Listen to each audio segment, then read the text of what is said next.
Hello and welcome to today's video. It's more of a mini job really, as in a small job.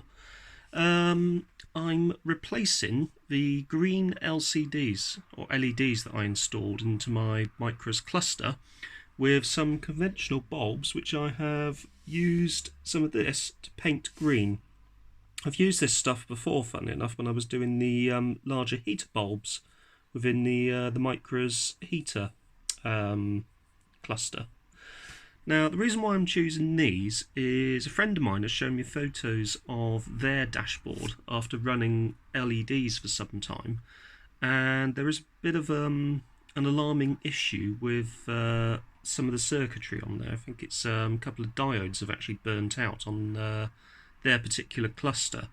Now, that may just be a case unique to their cluster, but to be honest with you, I don't really want to risk it.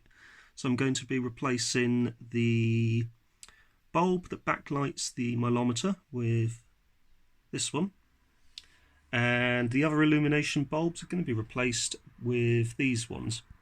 Now, what I did was, using these needle nose pliers, I grabbed the bottom of each bulb, dipped it into here, let it drip dry for a little bit, and then using this hairdryer and the needle nose pliers again, just basically vertically turn it like that, several rotations, and then let it settle, each one settle here in front of the hairdryer until that these are completely dry.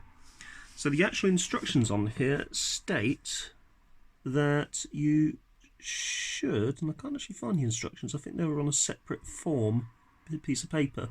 It actually states that you, there we are, let's see if that'll focus. You actually put it into an oven at 160 degrees Celsius for 40 minutes. And that should be enough to actually sort of harden it. I think that's if you are doing sort of larger areas, say a stained glass window or something along those lines. Because I'm just using these small bulbs, running them through the hair in front of the hairdryer should actually be enough. In fact, this one has just fallen. Let's just see if it leaves a mark. Nope, it doesn't. It's a little bit tacky, as in not quite dry, but it looks like it's actually ready to fit. So let's go to the Micra and get these installed. So I've covered this before, but removing the dash cluster is actually not that difficult. Another reason I don't want to risk anything is because this is actually quite a rare cluster. It's from a first facelift Micra SI, hence the green background. As covered in the previous video, I've had to modify it slightly to include this light here for the transmission. So normally with the CVT transmission, or certainly the NCVT, sorry, the HCVT transmission, which is this one, designated because, or so called, because it got a conventional torque converter rather than the powder clutch of the original CVT. It has a sport button here, which basically just holds on to the, or increases the revs slightly when accelerating, to bring the car, or certainly the engine, more into its torque band. Peak torque on this engine is developed at 4,000 RPM. So putting it into sport will keep it at 4,000 RPM whilst accelerating hard, and then gradually go up to 5 and then 6 and then red line. So because the SIs were usually always manual, there was no NCVT light. So on the older versions, the light would have been a warning light for the transmission. On the newer versions, it actually doubles as a warning light, but also a light to show you that the car is in sport mode. Amusingly referred to sport mode, because it's not that sporty, let's be honest. So what we're going to do is to undo the two screws on the cluster surround and get that off, and then we can actually get the cluster out, ready to replace those bulbs. Now, rather in a sort of good sense of foresight, I actually just put these bullet connectors onto the makeshift warning lamp So this actually goes to the back of the cluster and goes into a normal bulb connector, which then goes into what would have been the NCVT light on this particular cluster. So if I need to remove the binnacle, I can actually do it very quickly. So there are 3 screws. I'm actually using one of my most basic toolkits to do this. That one, which is only cost me about 3 or 4 pounds or so. But just to show that simple interior jobs like this, you don't need to break out your full toolkit. Mainly because I have many tools and they're in a very large and heavy box, but also because it's quite cumbersome to carry them all around. I would be inclined, if you're doing this, to potentially disconnect the battery. Mainly so you don't actually potentially damage anything within the cluster itself. But because I'm hopefully going to be able to pull this out and not actually have to disconnect anything, I'm going to do it without actually disconnecting the battery. You can see there, that's the 2 wires that go into there, and then we've got the actual I should do it about there. Yeah, there we go. So leave that about there. So we've got this one, this one, that one, and this one. So this one, this one,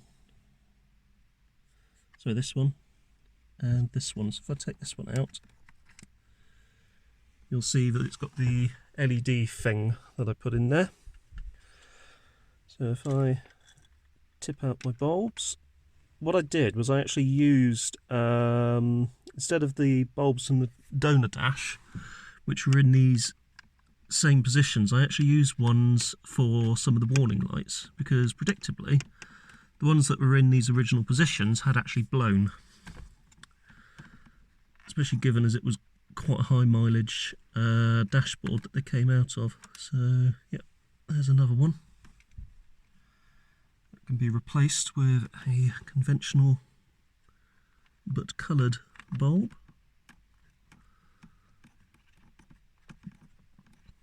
Now, as I said earlier, it's very likely that these bulbs, the LED bulbs, are absolutely fine. However, based on one experience that I saw with my friend's cluster, also in a Micra, a K11 Micra, I don't really want to risk it on a cluster that's this rare. It was a fun thing to try, but also I've noticed that they are very bright, possibly a little too bright, and in the sort of limited amount of night driving that I've done with them, they are really distracting, I've got to be honest. So the final one, well, certainly the final illumination bulb.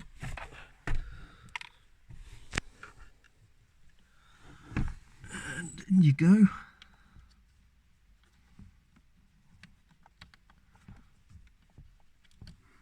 Oh, little tip. If you are leaving your car dormant for quite a period of time, which in the current circumstances isn't unusual, get some of these cheap dehumidifier things. So, actually that one looks like it's full. So I need to replace these, but I've had these in over the winter and they've actually done a very good job of keeping the interior dry and mould free. There we are. Our final one, which is for the odometer / milometer, whatever you want to call it. And there we go. Now, to refit, which is reversal of removal. So, a little useful tip, when you are removing the cluster or the binnacle, if you lower the steering wheel, it does actually make things a lot easier to get out. And then obviously when you've done it, obviously lock it back in position. So that's now back in. Let's start up the engine, stick the lights on, just check that everything works.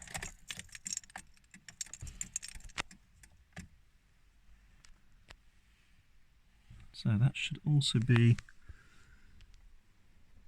let's just check that that illuminates. So if I press the sport button,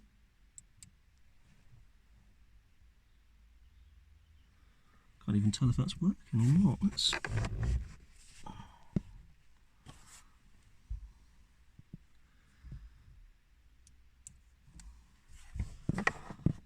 May not actually work until I've got the ignition, got the engine running. There we are. So let's check this one again.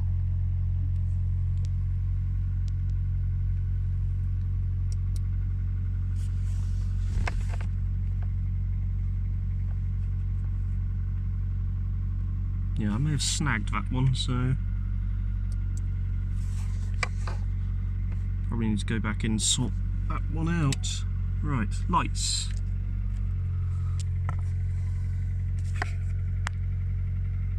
So I can't really tell because it's obviously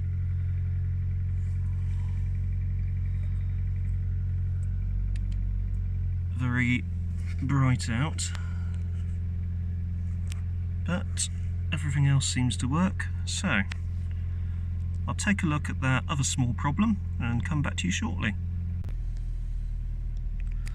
So a very quick test by literally shrouding the area shows us that we do have a nice complement of not too bright green dials. So I'd actually go as far as to say that that has been a bit of a success. Anyway, if you have found this video interesting, don't forget to hit the like button. Don't forget to subscribe because I have more videos coming out each week, certainly twice a week at the moment. Don't forget to hit the notification bell, and I will see you again in the next one. Thank you very much for watching, and goodbye.